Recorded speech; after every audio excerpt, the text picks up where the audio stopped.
트럼프가 또 움직였습니다. 캐나다, 멕시코, 중국, 유럽 그리고 이제 한국까지 전방위적으로 관세를 때리겠다고 선언했죠. 이 소식이 전해지자 채권 시장이 출렁였고 금리가 오르면서 기술주들이 크게 조정을 받기 시작했습니다. 특히 레버리지가 높은 반도체, 전기차, 빅테크 기업들이 영향을 받고 있는 상황입니다. 그런데 트럼프는 여기에 석유가스 증산 정책까지 발표했습니다. 만약 미국의 석유 생산량이 늘어나고 유가가 하락하면 물가가 안정되고 소비가 회복되면서 시장 반등 가능성도 생길 수 있습니다. 하지만 시장이 반등할 가능성이 있다고 해서 무조건 낙관적으로 볼 수는 없습니다. 최근 레버리지 투자 급증이 또 다른 불안 요소로 떠오르고 있기 때문입니다. 지난 1월 한 달 동안 미국 증시에 1,000억 달러, 우리 돈으로 약 140조 원 규모의 레버리지 자금이 유입됐습니다. 이게 왜 문제일까요?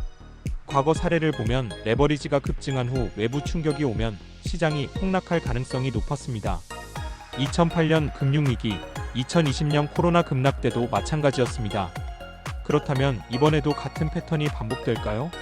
결국 FOMC의 금리 정책과 인플레이션 지표가 가장 중요한 변수가 될 겁니다. 지금 시장이 불안한 이유는 크게 세 가지입니다. 첫째, 트럼프의 보호무역 정책, 즉 관세 부과 문제. 둘째, 레버리지 투자 급증으로 인한 변동성 확대 가능성. 셋째, 연준의 금리 정책 변화. 시장은 크게 두 가지 방향으로 갈 수 있습니다. 먼저 반등 가능성을 본다면 국제 유가가 하락하면서 소비가 회복되고 경제가 안정될 경우 증시 반등을 기대할 수 있습니다. 또 연준이 시장을 달래는 정책을 발표하면 긍정적인 흐름이 나올 수도 있습니다. 반대로 추가 하락 가능성도 있습니다.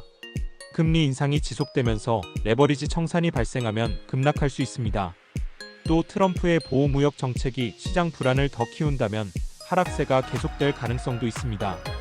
그렇다면 지금 우리는 어떤 전략을 가져가야 할까요? 첫째, 시장 변동성이 커질 가능성에 대비해야 합니다. 공격적인 레버리지 투자는 피하고 배당주나 방어주, 채권 같은 안정적인 포트폴리오를 유지하는 것이 중요합니다. 둘째, 연준의 정책 변화를 주시해야 합니다.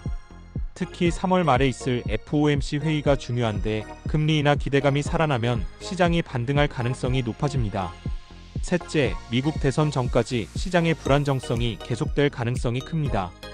트럼프의 발언 하나하나가 시장을 흔들고 있기 때문에 정치적 불확실성이 사라지기 전까지는 조심스럽게 접근하는 것이 필요합니다.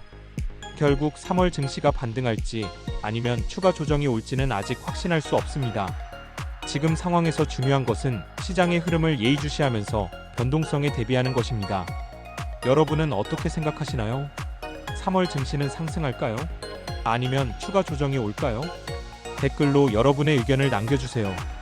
그리고 더 빠르고 정확한 투자 정보를 원하신다면 구독과 좋아요 부탁드립니다.